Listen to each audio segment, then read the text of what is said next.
Ok. Olá, meninas, boa noite. Antes de começar, vamos fazer uma oração para o estudo de Isaías 17 hoje. Dona Lília, pode orar? Senhor nosso Deus, amado Pai, estamos aqui diante da tua santa presença, buscando, meu Pai, mais do seu conhecimento, entendimento e da tua sabedoria. Que o Senhor venha revelar para a gente toda a tua vontade e que fique dentro dos nossos corações, semeado e que isso venha frutificar. Que as nossas ações, nossas atitudes, nossos pensamentos, nossas decisões estejam sempre pautadas, meu Pai, na tua palavra. E que isso venha nos trazer, meu Pai, paz e alegria. Que o Senhor, meu Pai, venha desde já repreender todo o mal e que nada seja capaz de tirar a nossa atenção, a nossa concentração, o nosso foco de tudo aquilo que o Senhor nos preparou essa noite. Nós entregamos esse momento em tuas mãos, os próximos minutos sejam guiados pelo teu Espírito e que tudo, meu Pai, que for dito aqui seja para o teu louvor e tua glória. Em nome do Pai, do Filho e do Espírito Santo, amém. E graças a Deus.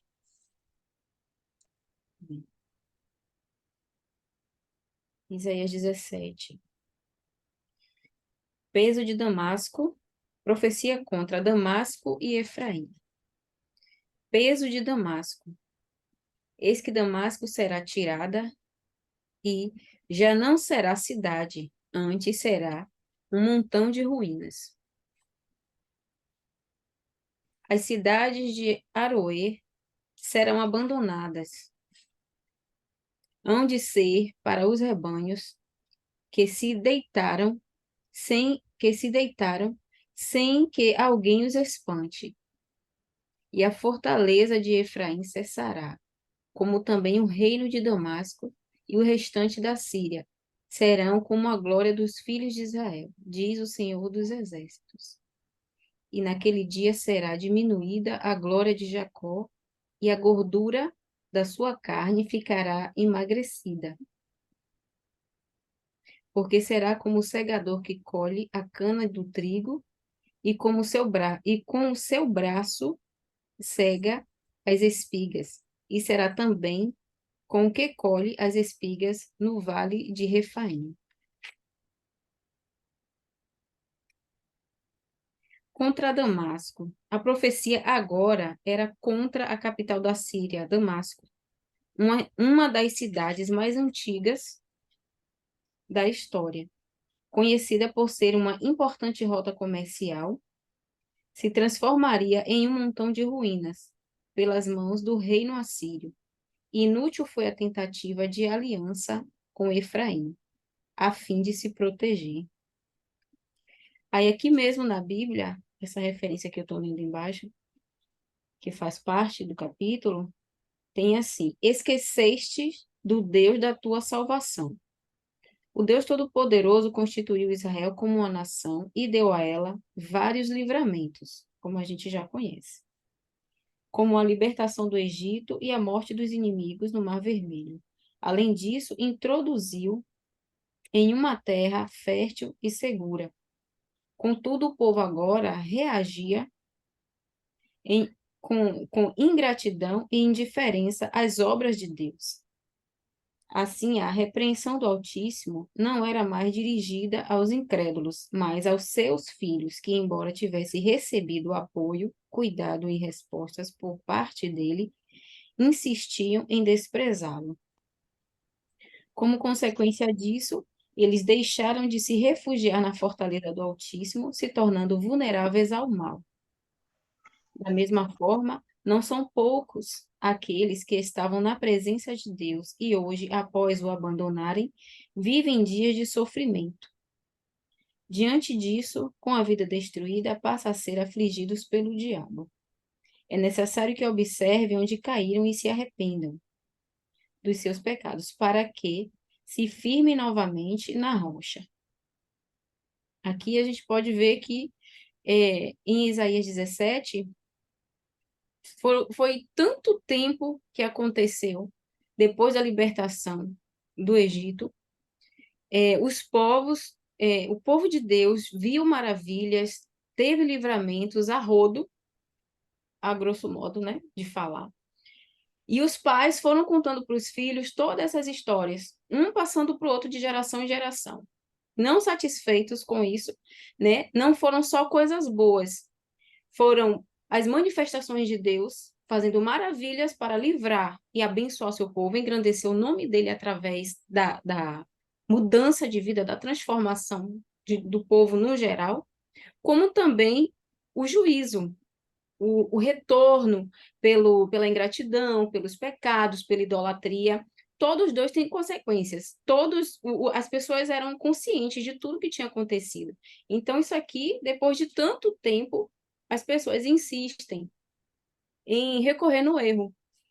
Então, o que eu pude perceber aqui, como eu estava falando com a dona Lília logo no início, é uma apostasia. Essa referência aqui do capítulo 17 trata para as pessoas que conhecem a Deus, para os que andaram com ele, servos, filhos.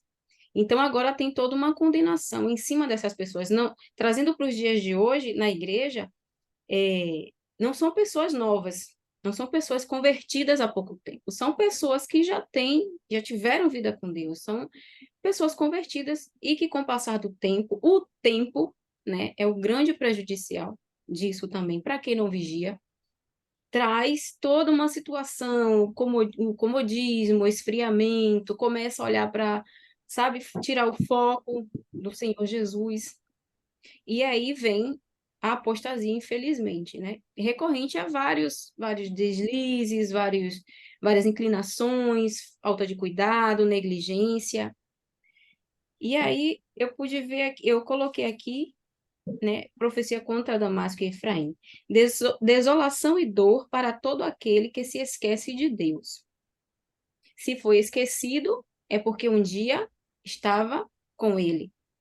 Então, é diferente o juízo para a pessoa que colhe esse tipo de juízo. São para pessoas que conheciam a Deus e se afastaram devido às suas inclinações, sua idolatria, né, a mudança de pensamento, deixando de ser guiado por Deus para ser guiado por suas próprias inclinações. Dona Lília quer acrescentar de início alguma coisa? Teria muitas coisas a acrescentar, ah, mas não sei, pessoal, se isso vai voltar muito no entendimento aí no texto. Ah, a gente vai ter que Damasco é realmente uma cidade, como a Rosa falou, até hoje considerada a capital mais antiga do mundo. Então, era uma cidade muito antiga, capital da Síria, que nessa época era uma potência, tá? Tinha uma expressão ah, militar interessante, tinha uma expressão ah, geopolítica interessante, tinha uma expressão financeira, né? Tinha um poderio muito interessante.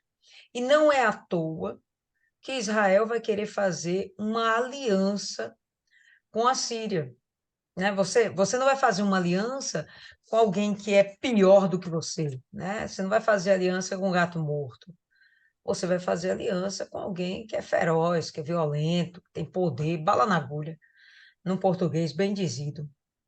Então, a Síria era uma potência. E quando a gente vê eles dois, tanto Israel quanto a Síria, fazendo uma aliança, a gente vai perceber que a aliança deles vai ser para confrontar, primeiramente, a ajudar. Isso vai deixar, no meu entendimento, Deus muito revoltado. E a gente vai perceber que Israel vai incitar a Síria a invadir Jerusalém. E a gente vai ver isso, né? Lá em 2 Reis, a gente vê que isso acontece, se não me engano, no tempo de Acás.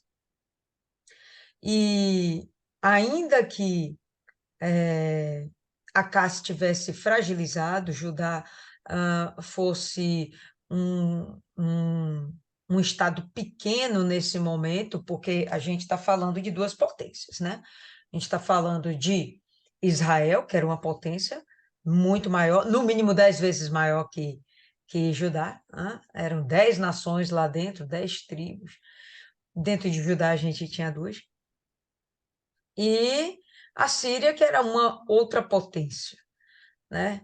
Então, são duas nações muito fortes contra Judá. Nesse momento, Acais vai se sentir, inclusive, muito pequeno, ele vai ficar amedrontado. Quem vai incitá-lo a permanecer, a confiar em Deus, vai ser Isaías. Isaías que vai dizer, não, peraí, fica tranquilo, que vai dar tudo certo, Deus é contigo, Deus é com a gente, Deus é com Jerusalém. Mas eu vejo que Deus vai ficar muito chateado com esse tipo de coisa, porque vai invadir Jerusalém.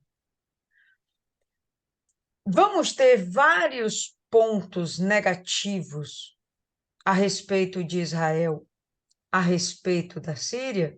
Sim, principalmente a idolatria, né? A Midrash judaica, inclusive, diz o seguinte, que dentro de Damasco existiam 365 ruas, e que em cada uma dessas ruas existia um ídolo que era adorado por dia. E ao final do ano, 365 ídolos teriam recebido suas adorações peculiares, cada um do seu jeitinho. O que é a Midrash judaica? É um jeito de traduzir a Bíblia para os judeus usando uma linguagem ou histórias, parábolas para ilustrar aquilo. Pode ser que não seja realmente uma verdade de Damasco ter tantos deuses em tantas ruas, mas uma coisa é certa, Damasco tinha lá um templo para Baal, ele tinha um templo muito suntuoso, que inclusive o rei de Judá copia aquilo que ele viu e manda fazer a mesma coisa dentro de Judá. Contamina, inclusive, profana o templo, né, a casa do Senhor em Jerusalém, colocando dentro do templo uma estátua de Baal. Enfim, eles eram muito envolvidos com a idolatria e esse povo contamina tanto Israel como também Judá. Mas nesse momento, a aliança maldita é Israel e Síria lutando contra Jerusalém. E a gente vai ver que realmente vai existir esse cerco, mas que Deus vai dar vitória. A gente vai ver no final do capítulo o Isaías falando a respeito disso. E por partes, cadê? Eu gostaria de chamar a atenção de detalhes que a gente vai perceber no decorrer do texto, apontando para o definhamento tanto de Damasco como de Israel. Mas a gente vai ver o seguinte: o texto começa falando sobre uma sentença contra Damasco, certo? Começa falando uma sentença contra Damasco, dizendo que vai ser arruinado. A gente vai ver que realmente isso vai acontecer. O que é interessante, logo no segundo versículo, a gente vê que as cidades de Aroé estão abandonadas.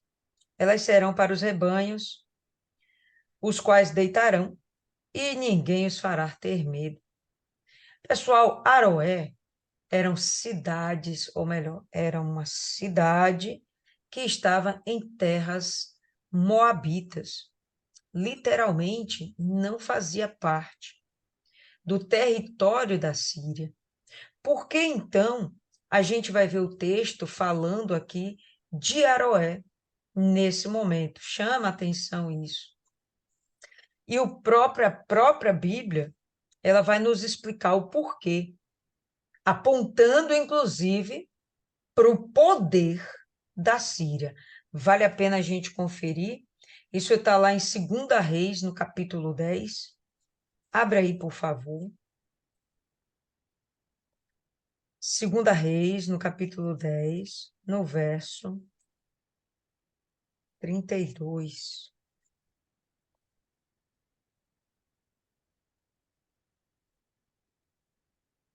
Todo mundo já pegou aí? Segunda Reis.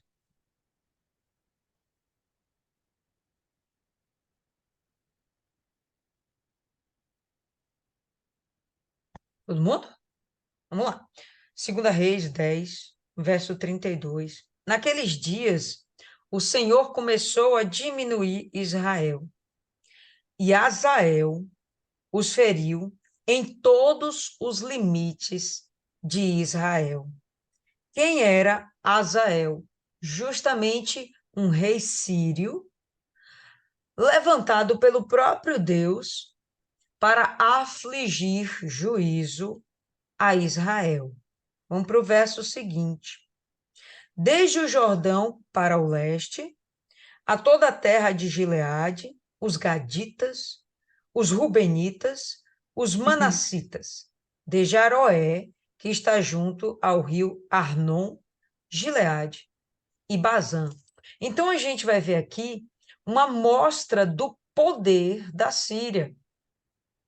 Quando ele se levanta, quando a Síria se levanta contra Israel, vai levando, vai fazendo realmente uma bagaceira. Vamos lembrar que o território de Ruben, Manassés e Gade estão ali mais para o norte, né, para o sul, me perdoe, para o sul de Israel, né, ao lado da Síria. E logo em seguida eles vão e penetram no território de Moabe, eles vão invadindo, inclusive, o território dos Moabitas. Eles estão avançando contra pelo menos dois reinos, em princípio, fortes, capazes de se proteger.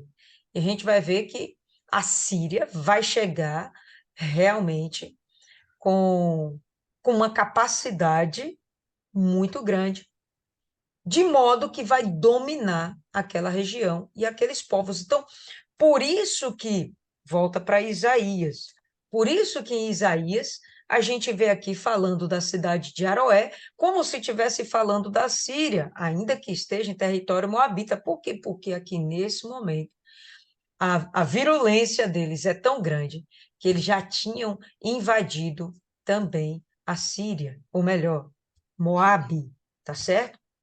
E aí a gente vai ver que essas terras, até as terras de Aroé, vão ser abandonadas. Os rebanhos ficarão ali, pastarão, e ninguém vai mexer com eles. Por que ninguém vai mexer com eles? Porque é momento de paz? Não, porque aquela terra se tornará deserta.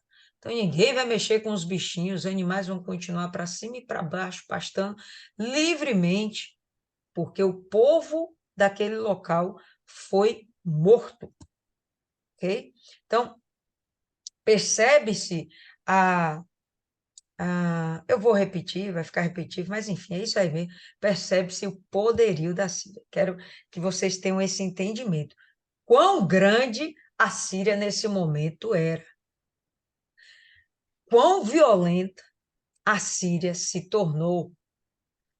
Lembrando sempre que esses impérios, essas nações, elas se levantam pelo próprio dedo de Deus para fazer juízo aos seus filhos, Israel, Judá. Por que que Deus levanta esse povo contra seus e, ao mesmo tempo, vem aqui decretando sentença de destruição contra eles? Então, nós já vimos isso algumas vezes. Por quê? A Síria vai se sentir tão autossuficiente, tão poderosa, que ela vai acabar caindo no engodo de acreditar que a força dela vem dela mesma. E vem aquela arrogância, enfim, e eles vão maltratar Israel e Judá além do que deveriam. Me perdoem, Judá não vai ser tão maltratado quanto Israel, mas sim Judá vai sofrer também a, a como eu posso dizer, a ação, né, a violência da Síria. E aí a gente vai para o seguinte, né, o verso seguinte vai esmiuçando. A cidadela também desaparecerá de Efraim. Então, olha, começa falando de uma sentença contra Damasco. E agora a gente está vendo no verso 3, já no começo de tudo, uma sentença contra Efraim. Percebe? Lembrando que Efraim é um outro nome para Israel. É um outro nome para Reino do Norte. Ok? Então vamos lá. A cidadela também desaparecerá de Efraim, Efraim vai ser destruída, e o reino de Damasco. Por quê? Por causa da aliança maldita contra Judá. E o remanescente da Síria, ou melhor, né? Desaparecerá de Efraim, rei de Damasco, e o remanescente da Síria. Eles serão como a glória dos filhos de Israel, diz o Senhor dos Exércitos. No momento que ele fala glória, em princípio a gente pensa, poxa, é uma coisa boa, glória, ninguém pensa que é uma coisa ruim. Mas Deus está fazendo uma ironia, porque a glória de Israel vai se tornar em derrota. Então, da mesma forma que vai acontecer com Efraim, que vai acontecer com Israel, da mesma forma vai acontecer com Damasco. A glória de Damasco vai ser igual à inglória de Israel, ou seja, ambas vão ser destruídas. Salvo, a gente vai ver depois. Naquele dia acontecerá que a glória de Jacó será diminuída. Ué, mas ele não está falando aqui a glória como se fosse algo bom? No verso seguinte ele fala, não, não é bom não, porque a glória de Israel vai ser diminuída. E a gordura da sua carne desaparecerá. Imediatamente quando a gente pensa que a gordura desaparecerá, a gente pensa que são momentos onde a pessoa vai emagrecer. Por quê? Porque está de dieta? Não, porque vai passar fome. São tempos de guerra, né? Nós, graças a Deus, nunca vivemos tempos de guerra em nossa geração, mas o tempo que eles estão vivendo é tal, inclusive, Isis, que pela fome também eles vão morrer. Então, aquele povo vai ser dizimado e vão passar necessidades, tá? Então, isso ele está falando sobre Jacó, sobre Israel, sobre Efraim, sobre o Reino do Norte. E ele está fazendo uma comparação. Damasco, você vai ter essa mesma glória. Você vai passar por esses mesmos perrengues. E será como quando o cefeiro ajunta o milho, colhe as espigas com o seu braço, e será como aquele que ajunta as espigas no vale de Refaim, ou no vale dos Refaíns. O que significa isso? Quando você imagina um ceifeiro, para uma palavra que caiba melhor no nosso vocabulário, aquele que faz a colheita, a gente imagina que ele vai lá, vai na roça, vai no plantio e vai começar a recolher o fruto, ok? As espigas que ele fala aqui provavelmente são de trigo, mas há quem diga que é de milho, enfim, é um fruto, pessoal. E ele vai lá recolhendo. Então, aquele povo invasor vai recolher o fruto da terra. Quem é o fruto da terra? São os filhos da terra. Esse povo vai ser colhido. Esse povo, quando a gente imagina como sendo colhido, podemos imaginar que serão mortos, e também vamos imaginar que eles vão ser feitos escravos, vão ser levados cativos para uma terra estranha. E olha o que ele fala. Será como quando o ceifeiro ajunta o milho e colhe as espigas com o seu braço. Então, ele vai lá, vai pegando tudo. Ele vai deixando alguma coisa para trás? Só o que cai da mão, só aquilo que ele não consegue pegar. Vai pegando tudo. E isto será como aquele que ajunta espigas no vale de Refaim. Sabe por que o vale de Refaim? Porque o vale de Refaim era extremamente fértil. Quando você imagina algo fértil, você pensa logo o quê?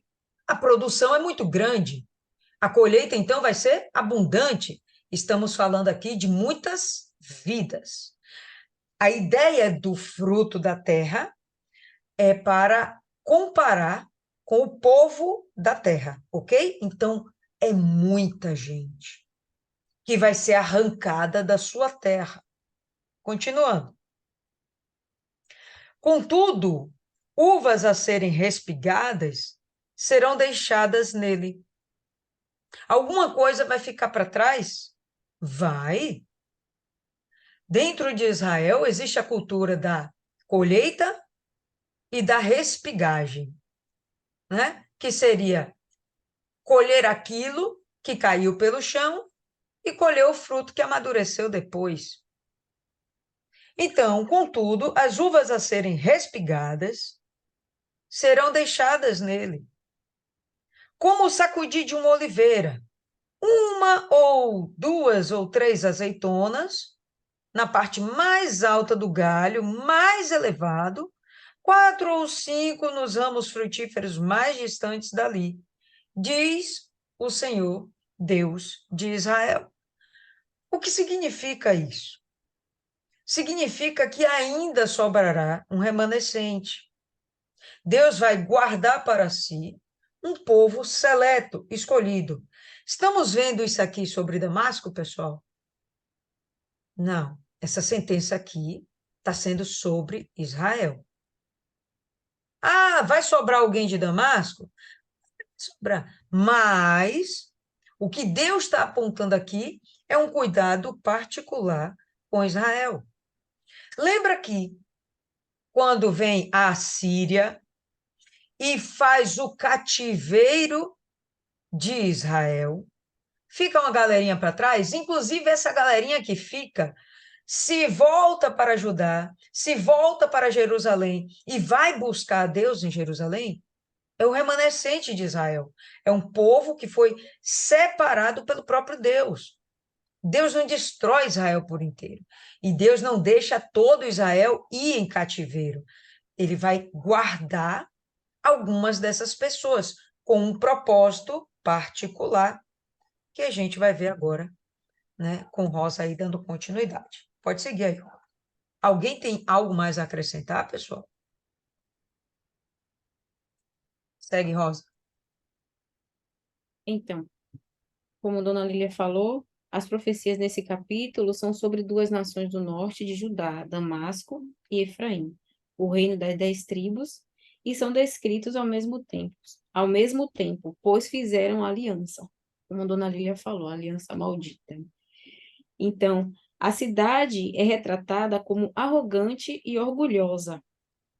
A descrição da destruição da cidade é comparada como tendo sido derrubada por exércitos invasores, devastada e deixada em ruínas, com seus habitantes sendo dispersos e forçados a fugir para salvar suas vidas.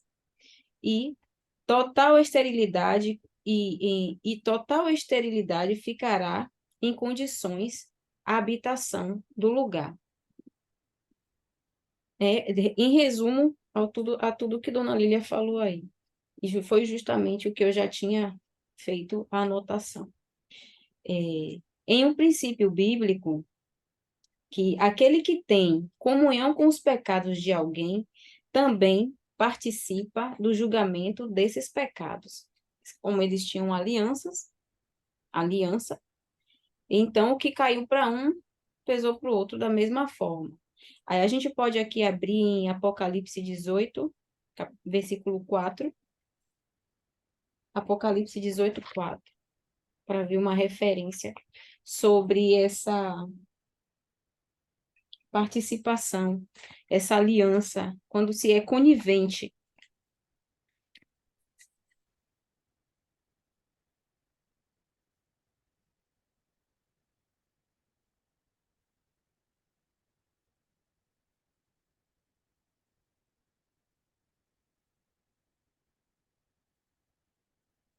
Pode seguir? Pode. 18:4. E ouvi outra voz do céu que dizia: Sai dela, povo meu, para que não sejais participantes dos seus pecados, e para que não incorras nas suas pragas. Então, o que Dona Lília estava falando aí, que ela esmiuçou, foi uma parte, é, tipo assim, física da coisa. E o meu aprofundamento no estudo foi mais para o lado espiritual, trazendo mais para os dias de hoje, tomando para a gente essas referências, né, da questão da vigilância, da constância e de filtrar tudo que a gente ouve, de quem anda do nosso lado, mesmo sendo da própria igreja, mesmo sendo irmão. Então, eu sei que eu vou falar algumas coisas aqui que é mais relacionada para a parte espiritual e Dona Lília vai mais para a parte de esmiuçar cada referenciazinha, né, no sentido literal da situação. Vendo aí, né, que é um princípio bíblico que aquele que tem comunhão com os pecados de alguém também participa do julgamento desses pecados, como a gente pôde ler em Apocalipse 18:4, se tratava de Efraim e Damasco. Dando continuidade, em relação ao remanescente, para o remanescente cristão, esse é um aviso para não colocar sua confiança nas pessoas. A confiança é só em Deus. Maldito o homem que confia no próprio homem. Vamos confiar apenas em Deus, na palavra de Deus. Se, por acaso, aquele irmão que a gente tanto estima, que a gente convive, que participa conosco dos trabalhos espirituais, né, estiver de acordo, beleza. Caso não, vamos vigiar e ser cuidadosos, né? Vemos que, embora haja esperança para um remanescente, o julgamento virá sobre a massa apóstata, porque se esqueceram do seu Deus e de sua salvação. Suas cidades fortes, que eles veem como fortaleza, e nas quais se sentem seguros, não são capazes de protegê-los do inimigo. E diga-se de passagem, o inimigo invisível. Hoje a gente tem um inimigo invisível, mas antes o inimigo era visível. E a desolação que deixou aqui foi como Dona Lília tinha dito sobre os rebanhos. Era a liberdade dos rebanhos transitar era tão grande, não tinha quem apacentasse, então eles ficavam à toa, porque tal foi a destruição sobre a vida humana. A escravidão, né? Morte também, com certeza. Muitas pessoas devem ter reagido e a truculência, a violência do povo não era nada bonitinha, né? Era pesada. Então, é como se a gente trouxesse para os dias de hoje. Está todo mundo aqui seguindo suas vidas, aqui em Salvador, necessariamente vamos falar da Bahia, e explode uma guerra, algo contra, vamos dizer assim, os cristãos, né? Que a guerra maior é contra a gente mesmo, em todo sentido. E uma perseguição em grande massa, né? Tem aí muita tecnologia para perceber aquele que é cristão, que é católico, que não é, que é ateu, e aí vamos caçar cada pessoa por suas identificações, CPFs, não sei, exemplo, Facebook, vamos ver lá o povo que é cristão, vamos fazer vamos fazer um levantamento e vamos cascar em cima deles. O pessoal que é exemplo, né? Nada contra, assim, não estou direcionando nada, porque a gente está aqui aberto, nada contra, é só uma forma de falar. Estamos falando porque aqui é cristão, então estamos falando dos cristãos, a perseguição sobre os cristãos, que hoje em dia não está nada sutil, né? Está aberto. Então vamos dizer que a Bahia fosse fortemente instigada a perseguir o povo cristão. E daí cair em cima do pessoal, vão prender aquele que resistir e matar. Pense você dentro de sua casa, né? Amanhã é domingo, todo mundo está aqui preparando a bolsa, a Bíblia, a água, a roupa, passando certinho, e de repente esse amanhã de igreja, de congregar, de estar lá em comunhão com Deus, não vai acontecer, porque simplesmente de madrugada a sua casa vai ser arrombada, você vai ser levado, sabe-se lá para onde, põe um capuz na tua cabeça, aquela bagunça toda, carro, todo mundo preso, sem saber para onde vai, leva filho, leva marido, separa a família, a sua casa vai ficar aí à toa, seu cartão de crédito não vai dar tempo de pegar para ver o que que acontece, não, não existe, você vai ser simplesmente levado à força, então vai ficar uma pilha de destruição no caminho. E aí, se você se salvar, sabe-se lá onde vai se esconder, nas cavernas, em lugares sei lá, nas matas, com a roupa do corpo, sem cartão de crédito, sem celular, né? E mais ou menos isso para ter uma ideia, o que poderia estar acontecendo hoje. Foi o que aconteceu com eles, de maneira física, tudo aqui de maneira física, lógico que também espiritual, mas hoje em dia, né, ainda não temos esse bombardeio sobre a gente, essa assolação da gente ser levado cativo, ficar, sabe-se lá onde, na mira de armas pesadas e de pessoas extremamente frias para fazer da gente o que quisesse, né? E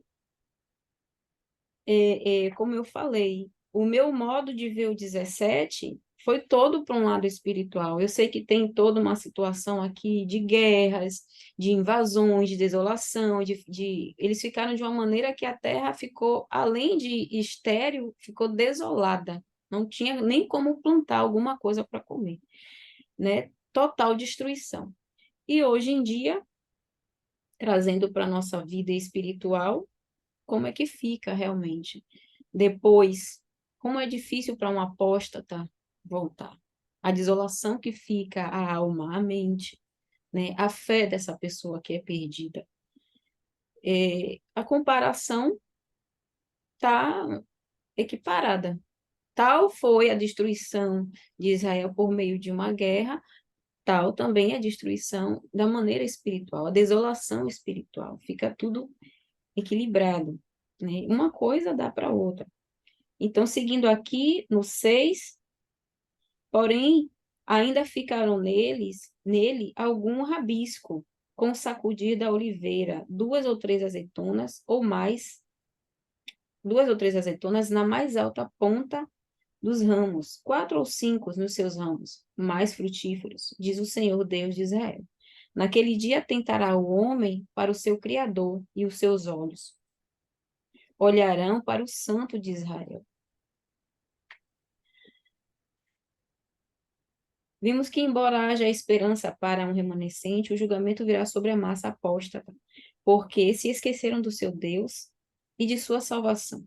Suas cidades fortes, que eles veem como fortalezas e nas quais se sentem seguros, não são capazes de protegê-los do inimigo. Eles plantaram plantas deliciosas, né? Já é o segmento aqui do estudo, que não está aqui na nossa Bíblia, não tem na referência do bispo, e não é o capítulo, é uma referência do estudo que eu tirei. Então, a gente abre lá rapidinho em Isaías 17:10, onde é a referência de eles plantaram plantas deliciosas. Isaías 17:10. É isso mesmo, meu Deus? É onde a gente está. É.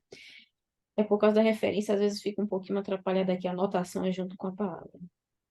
Porque te esquecestes do Deus da salvação e não te lembrastes da rocha da tua fortaleza. Portanto, plantarás formosas plantas e assentarás nelas ramos estranhos.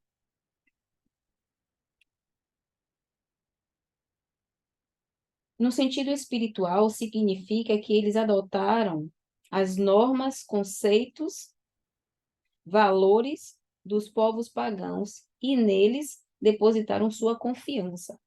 É você se desconstruir da sua mentalidade, da mentalidade cristã, da mentalidade sob a luz da palavra e voltar a ser o que era, né? A tomar todos esses valores e conceitos pagãos, as coisas do mundo. É a pessoa que já foi convertida, de repente batizada no Espírito Santo, firme, é triste, você ser desconstruído, depois que Deus teve um trabalho de limpar, de construir, de fazer você ter uma nova mente, um novo coração, e aos poucos aquilo ali ser contaminado, a ponto de você ter uma situação retrógrada e voltar a ser o que você era. Adotar aqueles valores que você já tinha abandonado, que você teve a consciência de que não tinha nada a ver. Aquilo que lhe destruiu, que estava te levando para a perdição, que te condenava. E você voltar atrás, é como, né, voltar ao vômito, tomar do vômito daquilo que você já tinha se limpado, toda aquela sujeira espiritual, e trazer para a sua vida de novo. E se comparar a quem nunca conheceu a Deus, as pessoas que não teve encontro com Jesus.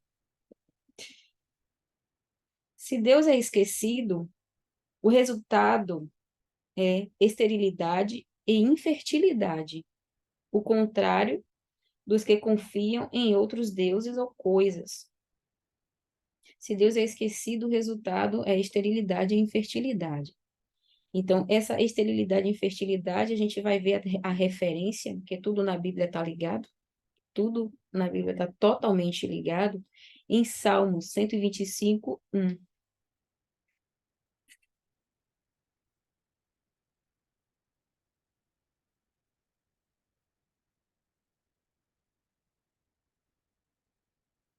Salmo 125, 1.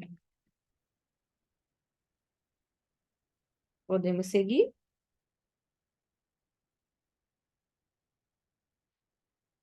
Os que confiam no Senhor serão como o monte de Sião, que não se abala, mas permanece para sempre.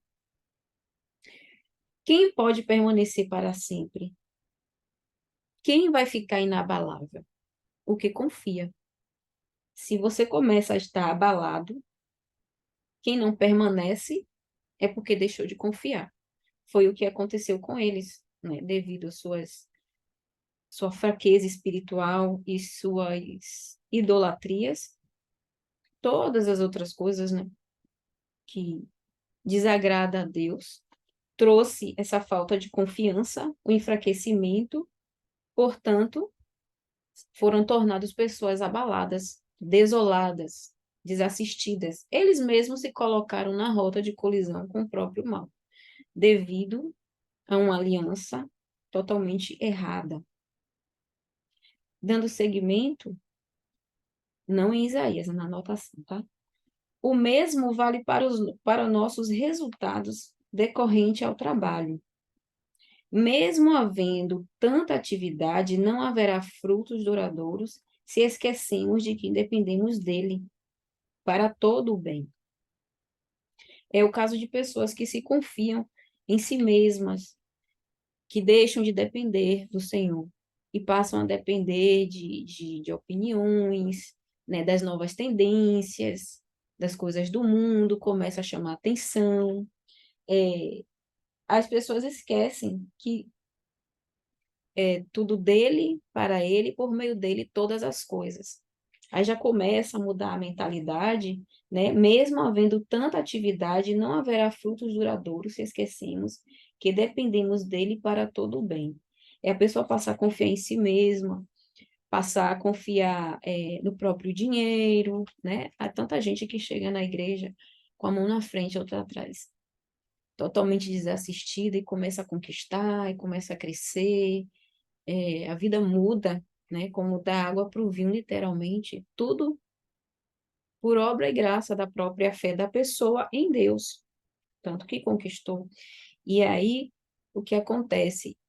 Essas coisas passam a fazer mais sentido para ela do que a comunhão com Deus, a vigilância, a santidade, a santificação, né? A humildade, que nesse meio tempo, para chegar a esse ponto, muitas coisinhas foram acontecendo para minar a fé, a caminhada dessa pessoa, para chegar a um nível de desolação, de esterilidade, de destruição espiritual, né? Foram muitos vacilos, muitos deslizes, muitas coisinhas que, vista grossa, né, para muita coisa, e então levou a essa destruição. É, se perdermos de vista a fonte de nossa força, a rocha de nosso refúgio, trazemos sobre nós doenças e dores incuráveis, né? Não se trata apenas de repente, ter uma doença. São dores incuráveis, são as dores da alma, né? Imagine perder a fé, tudo o que tinha conquistado com tanto sacrifício, a libertação dos males, dos demônios, das perturbações, né? Tantas pessoas por aí pode dizer o inferno que viveu, quem foi viciado, as pessoas que tinham vícios seríssimos, que levou tempo para se libertar, até receber, de repente, o Espírito Santo, e perder tudo isso. Então, tudo volta a pior. Se a pessoa tinha um demônio, ela passa a ter 8. Se a pessoa tinha uma legião, imagine depois de uma legião, vem o quê? 2. Ainda que venha a própria legião, já é difícil. Imagine, né, tudo ser dobrado na vida da pessoa devido a essa dor incurável. Isaías 17:11 vai falar sobre esse trecho que eu separei aqui, né? De se perdermos de vista a fonte de nossa força, que é a rocha, né? O Senhor Jesus está olhando para ele, o nosso refúgio, trazemos sobre nós doenças e dores incuráveis, que é no caso na alma. Isaías 17:11, voltando.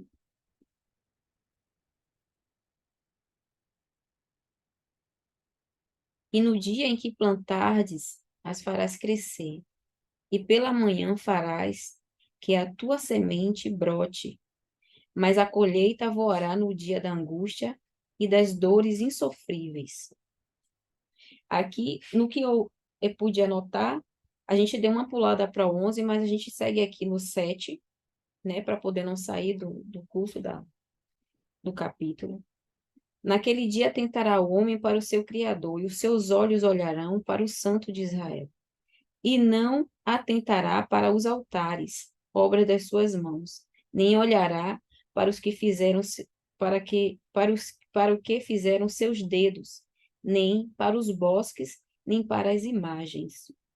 Naquele dia, as suas cidades fortificadas serão como lugares abandonados no bosque ou sobre o cume das montanhas, os quais foram abandonados ante os filhos de Israel. E haverá a assolação.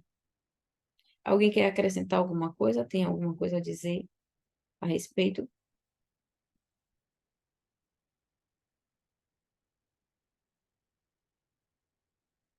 Então, o destino de Damasco e Efraim é um alerta do que acontecerá com aqueles que desprezam a Deus e seguem as sugestões de Satanás.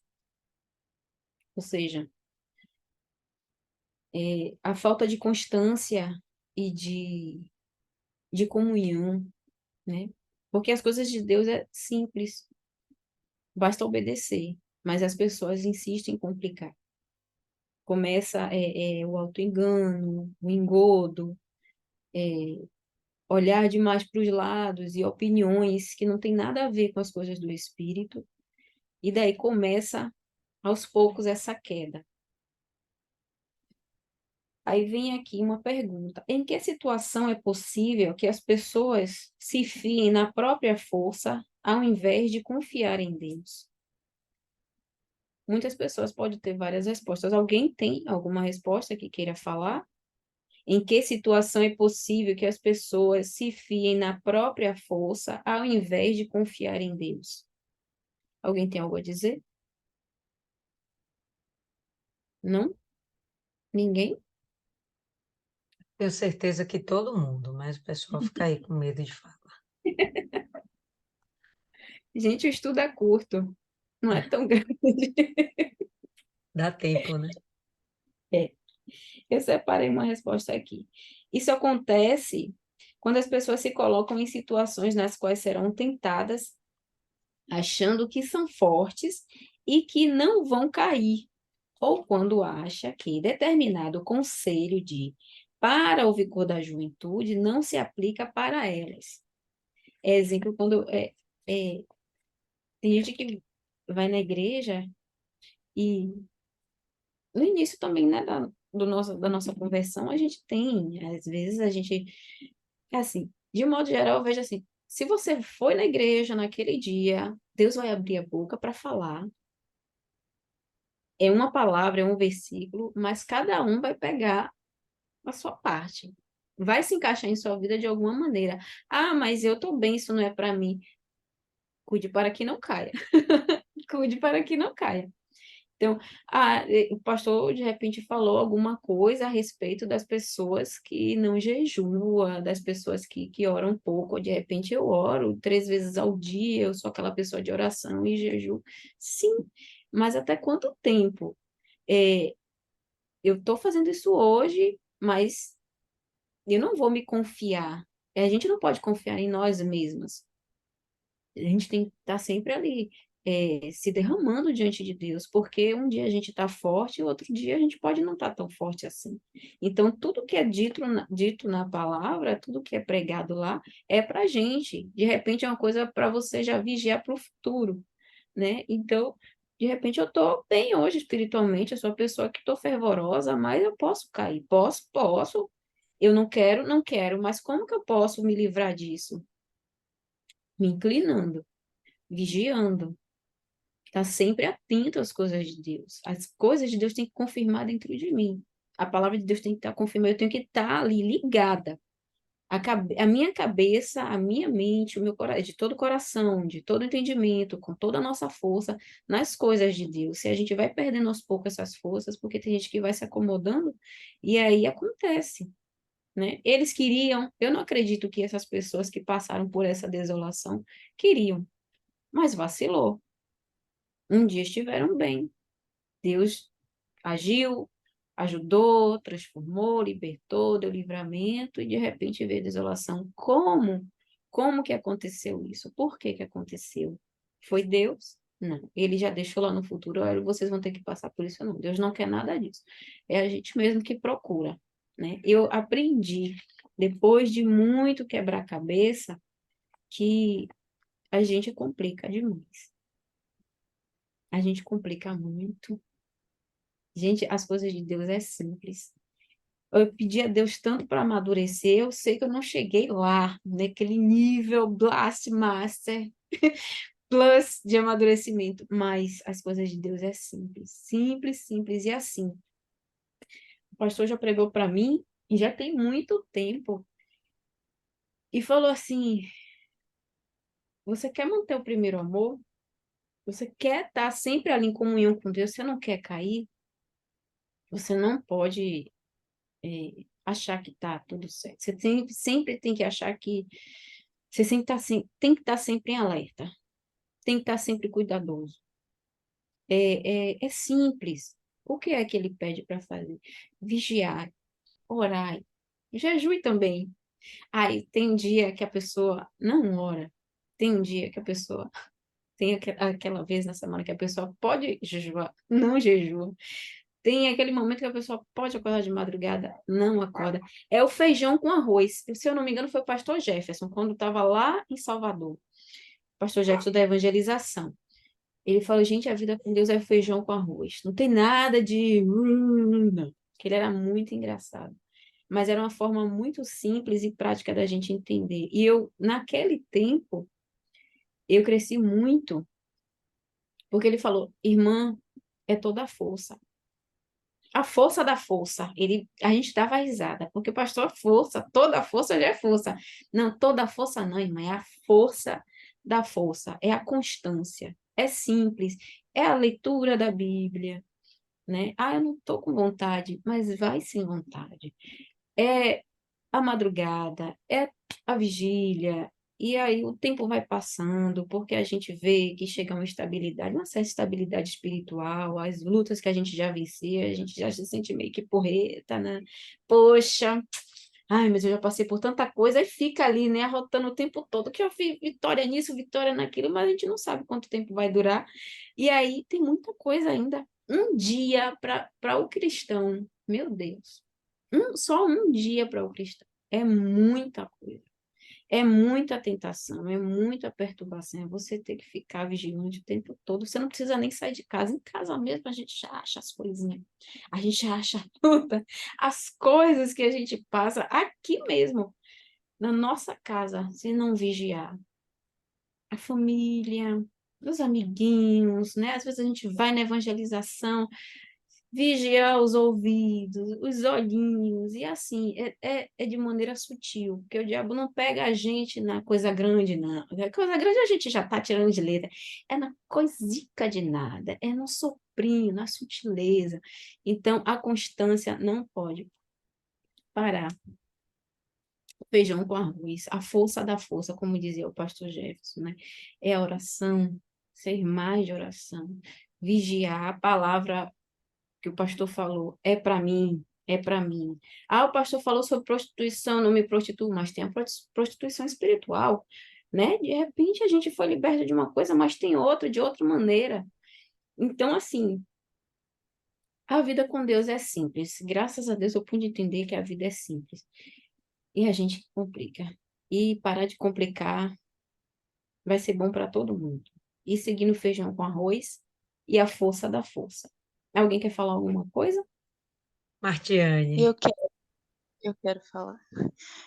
Eu estava aí pensando no que a senhora falou e eu lembrei, né, daquela palavra que diz que maldito o homem que confia no homem, né? E a gente vê uma potência que estava crente que por ter vencido um povo de Deus, automaticamente estava vencendo Deus, né?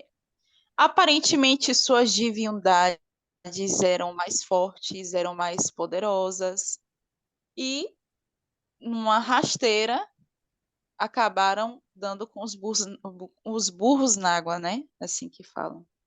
E eu lembrei dessa palavra, né? Maldito o homem que confia no homem. E aquela palavra que diz também que enganoso é o coração e desesperadamente corrupto, mais que todas as coisas. E sabe o que eu pude ver com tudo isso? Existe um ponto que divide a confiança do ser humano, que é o equilíbrio, né? Então, o que a gente pode dizer da autoconfiança, né? Ó, eu tenho uma autoconfiança, né? Mas é, isso é bom ou isso é ruim? Porque a gente tem que avaliar e pesar, né, as coisas. Se a gente vê por um lado, não estou querendo gerar polêmica, tá? Mas é algo para se pensar. Não existe meia confiança, ou eu confio ou eu não confio. Ah, aquela pessoa é um pouco confiável.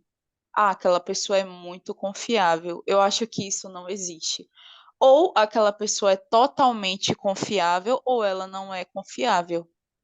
E aí existe um ponto de equilíbrio, né? Até onde essa autoconfiança ela vai ser prejudicial ou não para mim. Porque eu acredito assim que, eu vou dar um exemplo de mim, tá? Na minha adolescência, eu era muito confiante, muito, extremamente confiante, né? Tirava notas altas, até hoje eu tiro, né?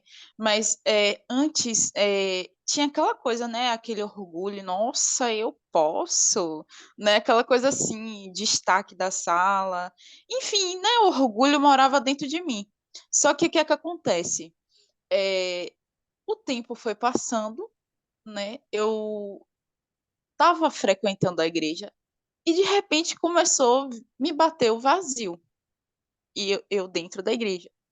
E tipo assim, aquela coisa, o que está acontecendo comigo? Nossa, quando eu me via aquela pessoa confiante, de repente eu estava com medo de muitas coisas. E aí foi que eu descobri que o que me faltava era de fato e de verdade ter um encontro com Deus.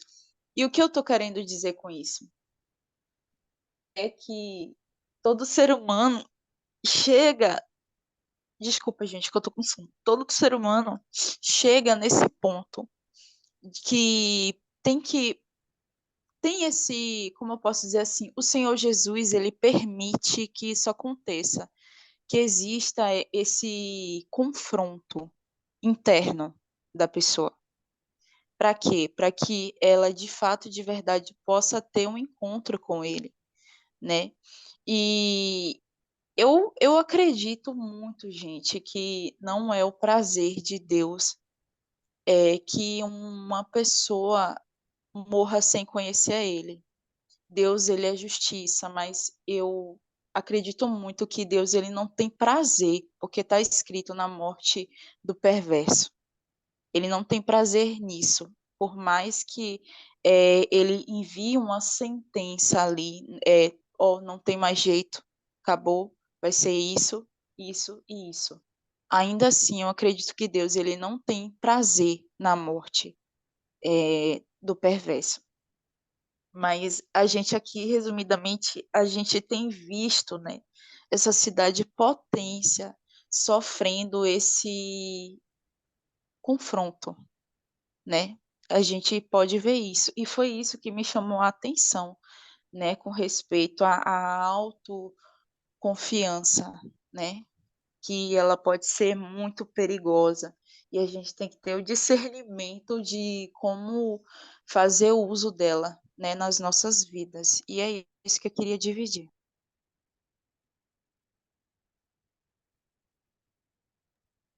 Então, mais alguém? Bom, então eu vou aqui para o 12, do 12 ao 14, e depois tem umas palavras aqui que tem umas chaves, uns versículos para poder a gente destrinchar. Ai do bramido dos grandes povos que bramam, como bramam os mares, e dos rugidos das nações que rugem, como ruge as impetuosas águas. Rugirão as nações como rugem as muitas águas, mas Deus as repreenderá, e elas fugirão para longe, e serão afugentadas, como a pragna nos montes diante do vento, e como que rola, levado pelo tufão. Ao anoitecer, eis que há pavor, mas antes que amanheça já não existe.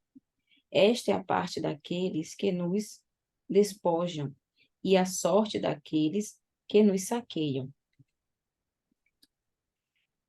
O reino de Efraim e tudo o que eles confiam. Vamos para Oséias 12, 2. Oséias 12, 2.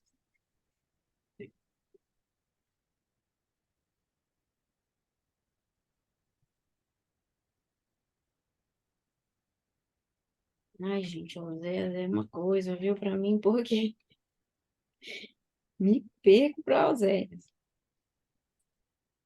Porque não consegue achar? Eu sei mais ou menos onde tá, mas Depois de Daniel. Depois de Daniel. isso, Oséias 10, 8, 6.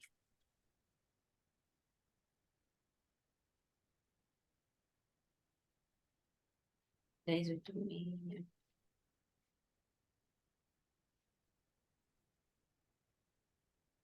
Oséias 12, né? 12, 2. 12, 2.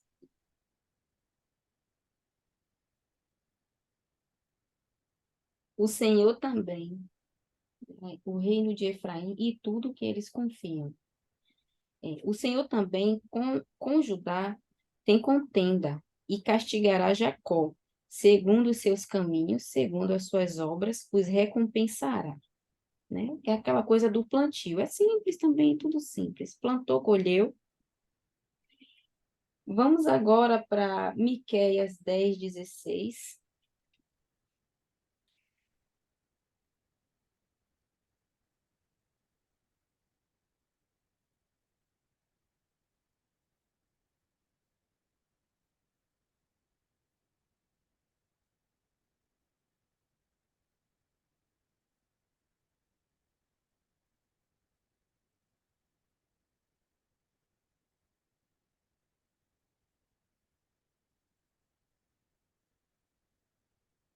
Miqueias 10, 16.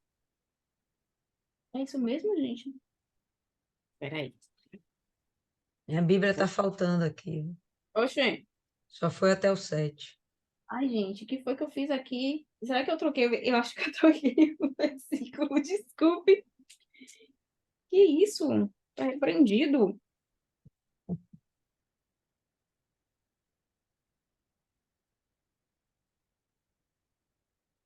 Vamos pular, viu? Peraí que eu fiz coisa errada aqui. Esse Miqueias tá valendo não.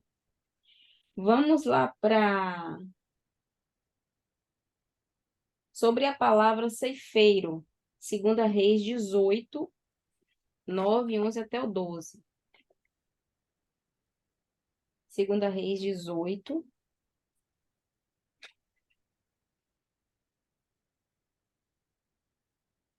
18, 9.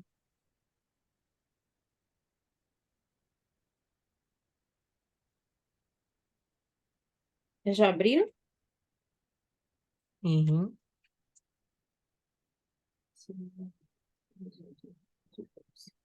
E ouvindo ele dizer, aqui, depois que eu tinha lido todo o capítulo, estava falando de gordura magra, ceifeiro, Deus os repreenderá, e com o resto da palha. Cada uma dessas palavras tem uma referência, segundo o estudo que eu fiz. Aí, sobre o ceifeiro, 2 Reis 18, 9 e até o 12.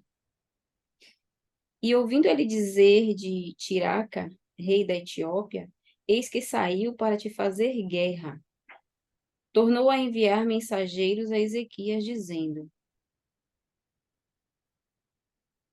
Ai, desculpa, minha vista tá ruim, viu, pessoal? Me perdoe aí. Hoje eu tô sem óculos aqui, tô toda acabada. 18, aqui, tá marcado. E sucedeu no 4º ano do rei Ezequias, que era o 7º ano de Oséias, filho de Elá, rei de Israel, que Salmanassar, rei da Síria, subiu contra Samaria e a cercou. E a tomaram ao fim de 3 anos, no ano sexto de Ezequias, que era o ano nono de Oséias, rei de Israel, quando tomaram Samaria. E o rei da Síria transportou a Israel para a Síria. E o rei da Síria transportou a Israel para a Síria e os fez levar Ala e Abor, junto do rio Gozã e as cidades dos Medos. Porquanto não obedeceram à voz do Senhor seu Deus, antes transgrediram a sua aliança, e tudo quanto Moisés, servo do Senhor, tinha ordenado, nem ouviram e nem o fizeram. Quer dizer, houve uma transgressão. A palavra ceifeiro nos dá essa referência aqui do 2 Reis 18, 9, 11 até o 12, né? São estatutos antigos, desde do tempo de Moisés, que foi pregado sobre a obediência, em viver nos caminhos de Deus, em obedecer a palavra, as bênçãos decorrentes, né, a obediência e também as maldições decorrentes à desobediência. Então não foi coisa antiga que já estava, que passou de pai para filho e mais uma vez torna esse pessoal a fazer, né, transgredir as coisas de Deus, a vontade de Deus e daí as consequências. Depois de Ceifeiro, que trouxe essa referência, né? E Deus já há muito tempo já tinha toda uma situação, não era nada novo, foi o feijão com arroz que todo mundo já sabia, mas mesmo assim invalidou, começou a misturar, daí a consequência. Tem aqui a frase, a palavra Deus repreenderá e eles fugirão para longe, que está lá no Salmo 9, capítulo 9, versículo 5. É uma referência de como será, né? Deus repreendendo eles para que fujam para longe. Salmo 9, 5.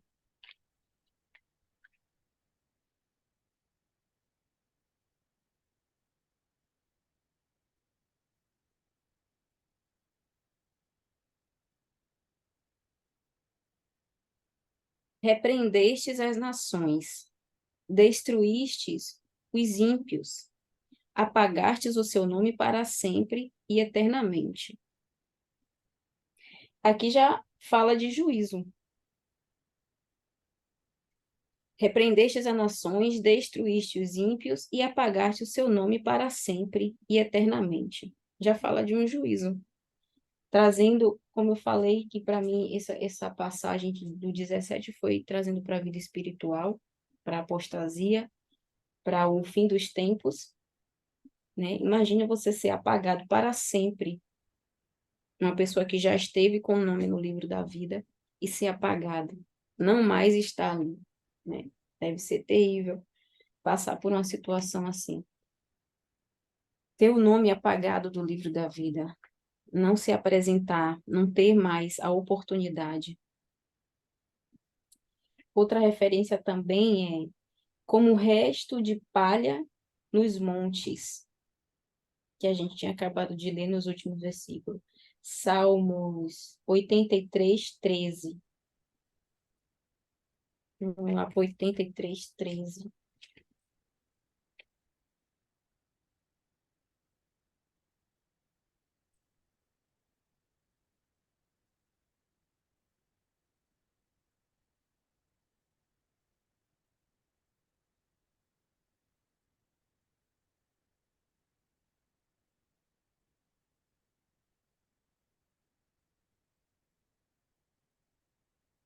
Pode ser? Pode.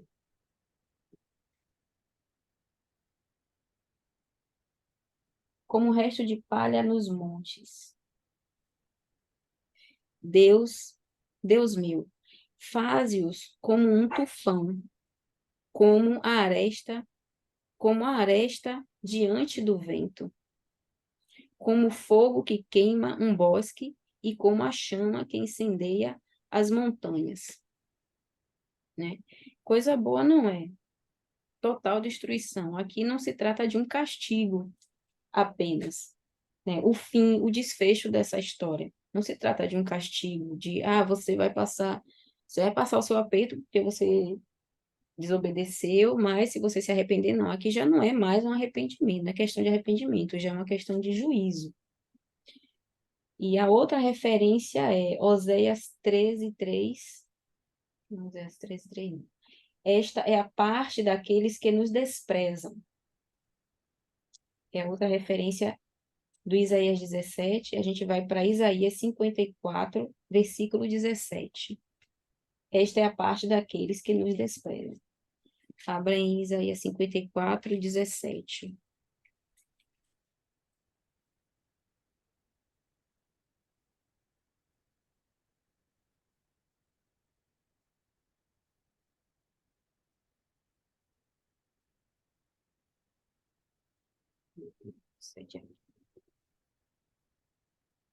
Aqui, a parte daqueles que nos desprezam. Toda ferramenta preparada contra ti não prosperará, e toda língua que se levantar contra ti em juízo, tu a condenarás. Esta é a herança dos servos do Senhor, e a sua justiça, que de mim procede, diz o Senhor. Então, aqui, nesse último versículo é o desfecho do 17, né? Para o remanescente, aqueles que estão ainda conservados na presença de Deus, a parte que lhe cabe, Deus atribui a cada um conforme as suas obras, né? Se manteve firme, se manteve fiel, vai ter o seu galardão, vai ter a sua recompensa. Aqueles que no meio do caminho, né, mesmo que um dia foram, que pertenceram, que estiveram no caminho, mas que por um motivo vacilou e começou a trocar as ideias, trocar as coisas, o fim é ruína e destruição, ou seja, é a desolação de uma vida espiritual. O fato, a situação assim, quando ainda há uma oportunidade, quando ainda tem tempo, se arrepender, ainda tem uma restauração, né? Se houver arrependimento, vai haver uma restauração, mas vai chegar um tempo que não tem, né? Não tem mais uma restauração, já é mesmo o juízo para ser executado. Então, enquanto a esperança para aqueles que estão ainda, né, confusos, distantes, abatidos, né, que trocaram as ideias da palavra de Deus pelas ideias do mundo, enquanto houver oportunidade, enquanto ele tiver misericórdia e a pessoa se arrepender, há uma restauração. Mas se não, infelizmente, o fim é o juízo, que a gente precisa estar preparado para não ser contado nessa parte. Enfim, Dona Lília, a senhora quer acrescentar alguma coisa? Enquanto o pessoal abre aí em 2 Reis, capítulo 19, explica para Lises a questão da prostituição espiritual que você comentou e ela quer saber mais a respeito. A prostituição espiritual. Gente, é um assunto, assim, eu não vou dizer a você que eu tô inteirada, né? Eu sei diante daquilo que os pastores já pregaram para a gente na igreja, prostituição espiritual. É idolatria. Nas pregações que eu acompanhei, fala de uma idolatria. E esse povo fez o quê? Não só idolatria, todo tipo de pecado. A idolatria. Eu acredito, e não só idolatria, eu não acredito só que de uma maneira espiritual, se você está caindo, se é um pecado, se não está de acordo à vontade do Espírito Santo, já é um tipo de prostituição espiritual. É você deixa de fazer a vontade de Deus e começa a fazer sua própria vontade, começa a se contaminar, né? Principalmente quando se trata de iniquidade. Você sabe o que é certo, mas mesmo assim incorre no erro, entra por um caminho que você já conhece, que não é certo, já é uma maneira de você estar se prostituindo, se sujando. Então, de acordo com o que eu conheço nas pregações, a prostituição espiritual é a idolatria. Foi o que esse povo aqui, né, fez também, não só isso, não só idolatria, né? Já começa em, se você pensa diferente, o pecado já entra, se você pensa diferente, se não está de acordo o pensamento de Deus, já é diabólico. Se não está de acordo à vontade de Deus, a palavra de Deus, se não está pautada, se não está equiparada na palavra de Deus, então já é diabólico. Já é um meio de uma queda. Então é isso. Respondida a pergunta, Isis. Vamos lá, 2 Reis, capítulo 19, no verso 35. A gente vai ter o seguinte. E sucedeu, pois, naquela noite que o anjo do Senhor saiu e feriu no acampamento dos assírios 185.000. E quando eles se levantaram de manhã cedo, eis que eles eram todos corpos mortos. Quando a gente vê Isaías 17 falando que o terror acontece de noite e de manhã já não existe mais, é algo nesse nível aqui. Por mais esse é um momento onde Israel, ou melhor, Judá está sendo afrontado pela Síria, e a gente vai ver esse poderoso milagre de Deus. O que significa a gente confiar plenamente em Deus? Essa coisa aqui louca, absurda, onde não precisou nenhum homem armado se levantar contra um exército extremamente agressivo e poderoso, porque o próprio Deus fez o que deveria ser feito pelos homens e não seria possível pelos homens. Confiar nesse Deus, nesse poder incrível dele, na assistência que ele vai dar de pronto diante da necessidade que os seus filhos, nós, né, que nós possamos ter. Isso é o que Deus exige. Isso era o que nem Damasco, nem Israel, e em determinado momento, nem mesmo Judá vai estar praticando. E isso vai apontar para a tal da prostituição espiritual, que a Bíblia chama de prostituição cultual, que vai acabar tendo o mesmo sentido, onde você vai colocar no lugar de Deus qualquer outra coisa em que você possa confiar. Quem que você confia? No falso Deus? Não, você confia no seu dinheiro, você confia na sua capacidade, você confia no seu marido, você confia na sua mãe, você confia no seu pai, você confia no exército do seu país. Em que você confia? O que vai te garantir proteção? O que vai te garantir provisão? O que vai te garantir vida eterna? No momento que você tira Deus e coloca qualquer outra coisa para satisfazer essas necessidades do ser humano, salvação, provisão, proteção. No momento que você tira Deus e coloca qualquer outra coisa, pronto, você se prostituiu. Você se deitou com outros deuses. Você deixou de estar envolvida nos braços do Senhor para estar envolvida naquilo que você acredita. Para concluir, Fernanda quer falar mais alguma coisa? Pode falar, Fernanda.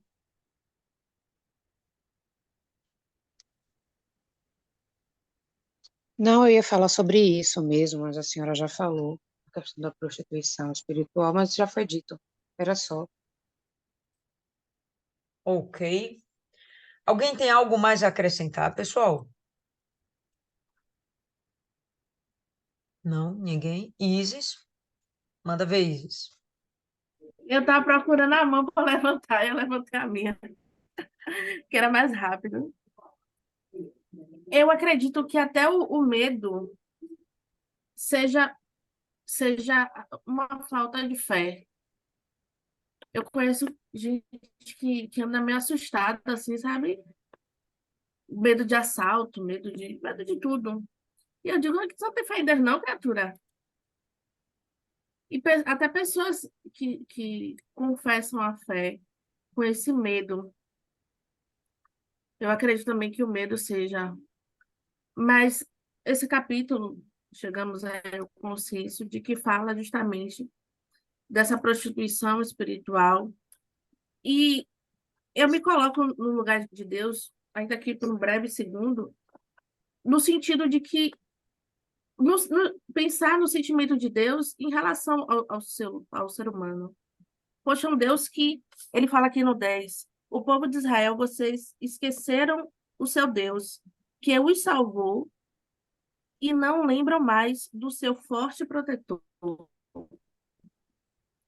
E aí, quando você conhece a Deus, você conhece esse Deus protetor, provisor, que te ama, que faz tudo por você, que deu o seu único filho. E aí, nesse momento, a gente entende que o amor, ele não é um mero sentimento. O amor, ele é sacrifício. O amor é o que a gente faz pelo outro. Essa é a linguagem do amor de Deus, né? Cada um tem sua linguagem do amor. Mas a linguagem do amor de Deus é sacrifício. É o que ele te dá, o que ele faz por você, o que ele se prontifica a ser para você. E você não quer dar nada. É engraçado que a gente hoje vive nessa ideologia de dizer que Deus tem que me aceitar do jeito que eu sou. Eu pensando e refletindo sobre essa fala de muita gente, é pensar Deus como médico. Ele disse que ele é o médico dos médicos. Pensar Deus como médico. Você vai ao médico com uma dor, sofrendo alguma enfermidade, e ele te diz, olha, para você ficar bom, você não pode comer açúcar, você tem que fazer exercício, você tem que ter uma restrição de alguma coisa. E você não. Que absurdo. Eu não vou fazer nada disso. Você tem que aceitar do jeito que eu sou. Eu sou feliz assim. Mas você não está doente, criatura. Não está doendo, não está sofrendo, sua vida não está derrota. E você não está a fim de abrir mão de nada para ficar bom, para ficar feliz, para ficar curado. E a pessoa quer que Deus diga, não, pelo amor de Deus, volte, volte. Ele vai dizer, tá bom.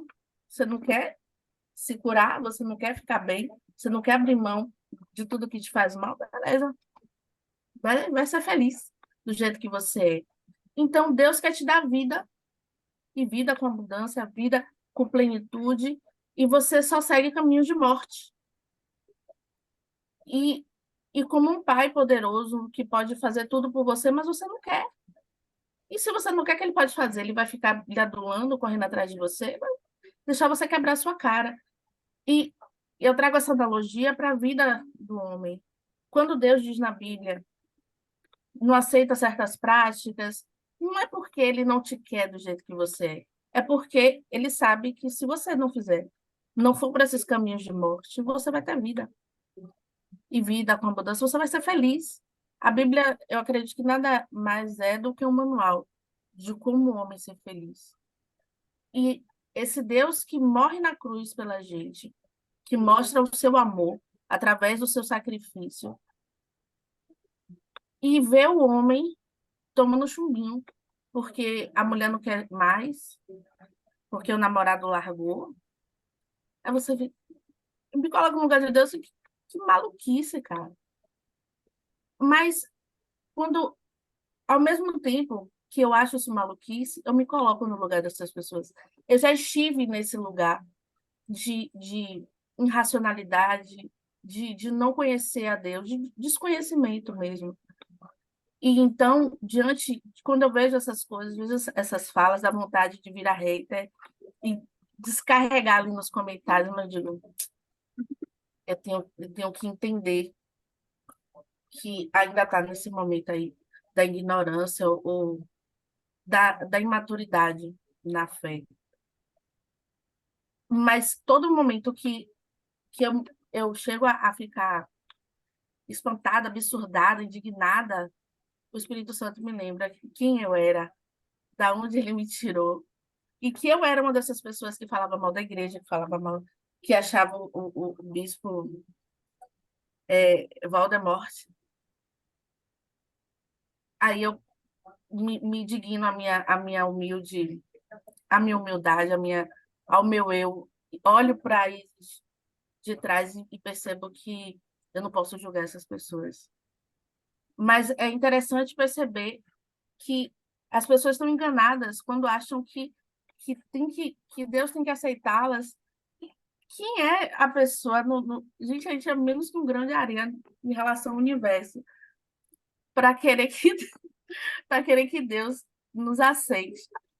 Maluquice. Você é nada vezes nada multiplicado por nada. Deus vai dizer, beleza, você quer fazer o que você faz, meu filho, pode fazer. Tem um bocado de gente aí. Tem bilhões de seres humanos e você não é nada em relação ao universo. Mas eu me coloco no lugar de Deus. E hoje eu entendo que o amor ele é sacrifício.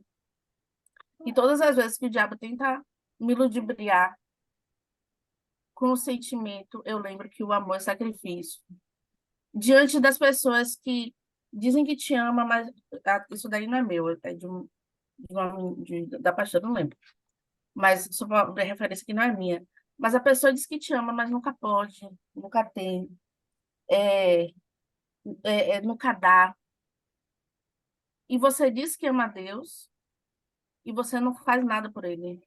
Você não pode abrir mão de nada, de negar certas coisas, certas práticas, para ter um relacionamento com ele. O relacionamento com Deus, ele exige isso. Você pode ser mais um ali no banco da igreja, você pode ser mais uma criatura, mas se você quer ter um relacionamento com Deus, você não pode ficar do jeito que você está. Você pode vir, mas você não pode ficar. E aí eu trouxe essa reflexão, lembrando de Dona Aparecida, quando ela fala do pão, né? Que ela tinha um vício no pão. Aí você pensa, poxa, pão, besteira, besteira, pão. Mas se isso dificultava o relacionamento com Deus, vale a pena largar. Se a novela, se amizades erradas, se qualquer coisa, se o café, o vício em qualquer coisa, te afasta de Deus, ou não deixa você ter um relacionamento com ele, vale a pena abrir mão. Assim como qualquer outra coisa. Eu não quero entrar em polêmica, mas se a pessoa ama a Deus, ela precisa sacrificar também, porque ele sacrificou primeiro. E ele morreu por você. O que é um pão, o que é um café, o que é uma prostituição, né? Se envolver com outras pessoas, o que é abrir mão da sexualidade ali fora de um casamento. O que é isso em relação ao que Deus nos deu? Nada. É isso. Eu acho interessante aí na hora que você falou assim, que maluquice é essa?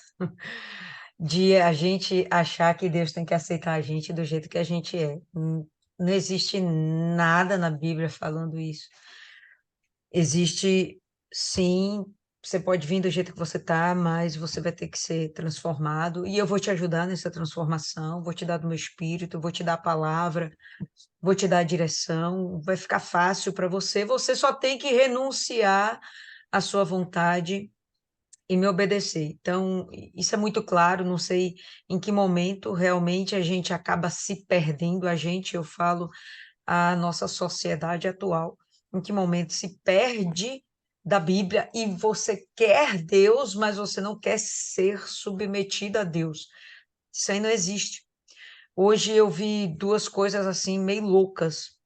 O Instagram tá ficando um negócio, né? Como é que fala? Um celeiros de maluquice, celeiro de maluquices. E aí eu vi aquele rapaz, acho que é Gessé Aguiar, né? O que assumiu sua homossexualidade e acabou, saiu da igreja. Nisso, ele volta para uma determinada igreja, que eu nem sabia que existia, mas é uma igreja que se diz inclusiva. Que diabo é isso? Que demônio manifestado é esse? Que maluquice é essa? Igreja inclusiva. Vai incluir o quê, pombas? Não tem que incluir, tem que tirar de dentro da pessoa a podridão dela e não incluir dentro da igreja a sujidade do mundo. Não é assim. E aí o rapaz chega e fala: Nossa, eu estava com saudade do altar. E altar de Satanás, porque o cara assume ser homossexual, diz que não quer mudar e que está com saudade de Deus. Que Deus é esse? É complicado, é o Deus que não está na Bíblia. Não está na Bíblia esse Deus, pessoal. Aí depois eu vi um outro onde uma tal de Vitória, sei lá, está fazendo, parece que sucesso aí também, pregando, é uma menina nova, e ela estava lá pregando, e 20 pessoas se converteram, aceitaram Jesus naquele momento, mas ela estava pregando num casamento gay. Essas 20 pessoas aceitaram Jesus de que forma? Ah, tudo bem, eu posso ser gay? Gente, isso é uma mentira. Fazer igual a Isis. Não dá para criar, não quero criar polêmica, mas não dá para não criar.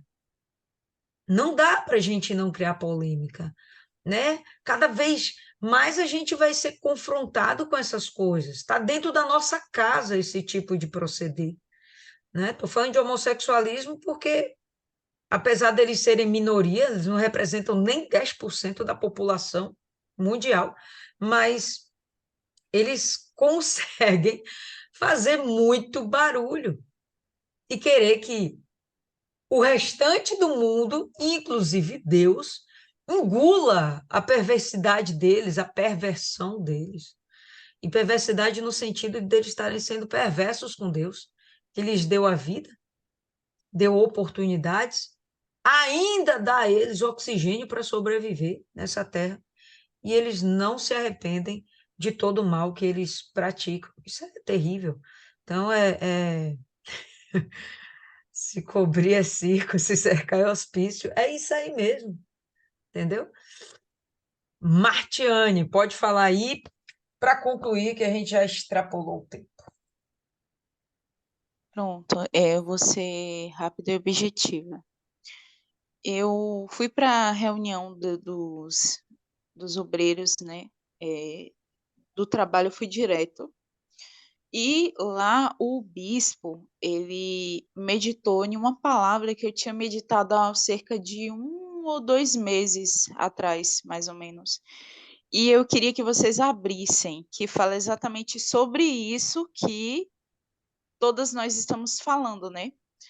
Tá lá em Efésios 4. Eu não vou ler tudo, porque é muito extenso, mas na minha Bíblia eu fiz questão de marcar, porque eu acho que fica melhor, entendeu? Para meditar, para ficar vivo isso, né? E se a gente vê os temas, olha só os subtítulos, né? Os títulos. O primeiro subtítulo diz assim, da minha, né? A unidade do corpo de Cristo. O segundo diz uma nova vida. E o terceiro diz regras para uma nova vida. E aí eu só vou ler um pouco da parte que diz uma nova vida, tá? E dá regras para a nova vida. Diz assim, uma nova vida, a partir do versículo 17, diz assim: E, portanto, digo isto e testifico no Senhor, para que não andeis mais como andam também os outros gentios, na vaidade da sua mente. E daí a gente entende, poxa, eu sou um viciado, mas eu estou aceitando Jesus hoje. Mas eu vou continuar no vício. Mas aqui está escrito que para eu não andar mais como os gentios andam, né? Na vaidade da mente, da sua mente, né? Não é da mente de ninguém, é da sua mente, né? E continuando, com o seu entendimento obscurecido, separados da vida de Deus, confirmando que essas pessoas estão literalmente separadas, né? Pela ignorância que há neles, pela cegueira do seu coração, os quais, havendo perdido todo o sentimento, se entregaram à lascívia, para cometerem toda a impureza com ganância. Mas vós não aprendestes assim a Cristo. Tem Bíblia que fala assim que não aprendestes assim com Cristo, né? Continuando. Se é que o tendes ouvido, e por ele fostes ensinados, como a verdade está em Jesus, que concernente ao procedimento anterior, vos despojeis do velho homem, que é corrupto segundo as cobiças do engano. Aí eu botei cobiças é a mesma coisa que desejos, tá? Gentios é a mesma coisa que não cristãos. Continuando, e vos renoveis no espírito da vossa mente, e vos revistais do novo homem, que, segundo Deus, é criado em justiça e verdadeira santidade. Aí o segundo subtítulo, né? Regras para a nova vida. Diz assim: por isso, deixai a mentira e falai a verdade, cada um o seu próximo, porque somos membros uns dos outros. Irai-vos e não pequeis. Não se ponha o sol sobre a vossa ira, nem deis lugar ao diabo. Aquele que furtava, não furte mais. Antes, trabalhe fazendo com suas mãos aquilo que é bom, para que tenha o que dar ao que tiver necessidade. Que nenhuma palavra imprópria proceda de vossa boca, mas aquilo que é bom, para promover a edificação, para que ministre graça aos que a ouvem. E não entristeçais o Espírito Santo de Deus, no qual estáis selados para o dia da redenção.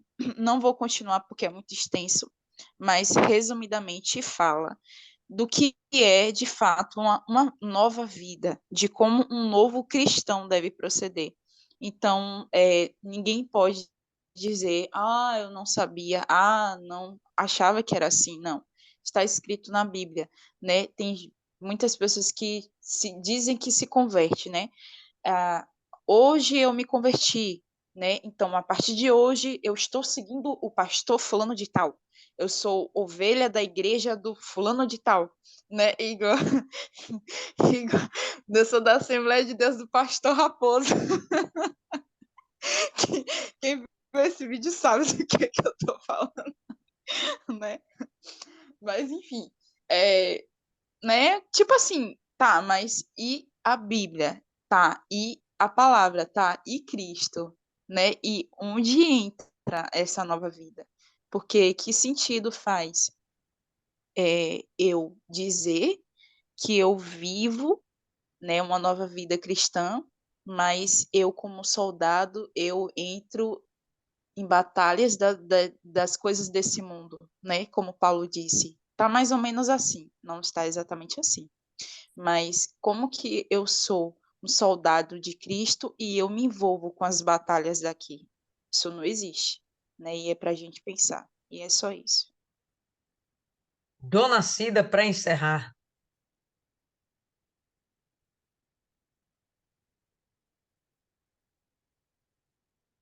Abra o áudio, Dona Cida. Aí, aí, aí. Eu queria deixar o recado aqui, que a Isis falou, né, que ela, como é o nome, quando entra na conversa aí no Instagram, né, que muitas pessoas vêm falando as coisas, mas Isis, a gente tem que evangelizar dentro da palavra, né? Porque tem muita gente que acha que ser cristã é de qualquer jeito. Satanás está querendo colocar uma Bíblia. Ele quer fazer a Bíblia dele, ele já está fazendo, né? Porque já fez a igreja e já está fazendo a Bíblia. Então, né, nesse momento que a gente vê alguém falar que é cristã, a gente vai dentro da palavra. Como eu acho que se alguém entrar aí, eu vou estar sempre em algum comentário falando, porque Joelma mesmo, a cantora, apareceu falando, né, que ela era cristã e que ela estava com saudade e tudo. Eu cheguei e falei dentro da palavra que o evangelho, né, não é assim, né, não é relaxado, né? A pessoa sobe no palco com a roupa daquela, se mexe, canta essas músicas do mundo e está achando que é cristã. Então, vai ser cobrado de mim se eu li e não alertei, ainda que ela não leia o meu comentário, mas outras pessoas vão ler. Então, se a gente entrou, a gente viu que estava errado, a gente, como evangelista, conhecedora da palavra, dá dentro da palavra aquela palavra para que alguém vai ler, alguém vai saber e vai conhecer a verdade, que aquilo ali é relaxamento espiritual. É o próprio Satanás querendo inventar palavra para Deus, né? Então, mesmo que você leia, dentro da palavra a gente dá uma jogadinha e vamos levar a palavra aí para esse pessoal que está dormindo. É Rapaz, isso. Dona Cida, para variar, né? Cirúrgica. Ô, bichinha. Fechou. Rosa, faz a oração aí e vamos encerrar por hoje, pessoal. Amanhã a gente se encontra, mesmo horário aqui, tá? Rosa. Senhor Espírito Santo, em nome de Jesus, meu Deus, que essa palavra venha nos edificar. Como está escrito que ela deve estar na nossa mente e no nosso coração. O Senhor já avisou que não existe outro Deus além do Senhor. E a gente não pode jamais cair nesse relaxamento de envolver outras situações em nossa vida, outros pensamentos, outras opiniões. A tua palavra é clara. Aqui o que a gente procurar vai encontrar. Tudo que a gente precisar, vamos encontrar contigo, porque o Senhor é conselheiro. O Senhor diz que não existe outro Deus. O Senhor é único. Isso está muito claro, meu Deus.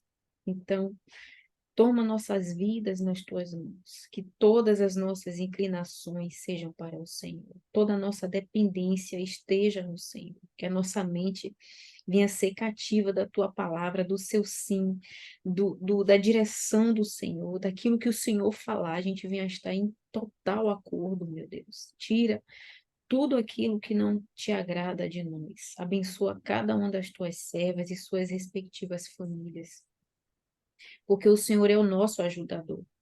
Então a gente não pode jamais se voltar contra as coisas do Senhor, nada que diga respeito às tuas opiniões, meu Pai, e à tua vontade. Vem nos moldar a cada dia, abrir o nosso entendimento, os nossos olhos para o perigo, para as coisas sutis, para as opiniões erradas, para os pensamentos errados, porque nós não queremos cair em tentação. Nos ensina a vigiar com pessoas, com situações, com família, na igreja, fora da igreja, conosco, com aquilo que passa em nossa mente. Tenha misericórdia, nos abençoe, nos firma na tua presença, que ninguém aqui venha se perder, porque a gente não quer, meu Pai, largar o Senhor, a gente não quer olhar para trás, não queremos fraquejar, queremos ir com o Senhor até o fim, até o último minuto de nossas vidas, até que o último instante de fôlego se acabe, seja o Senhor em nossa vida, para todo sempre. Eu te agradeço por tudo e por essa oportunidade. Em nome de Jesus, nos edifica. Amém. Amém, povo lindo.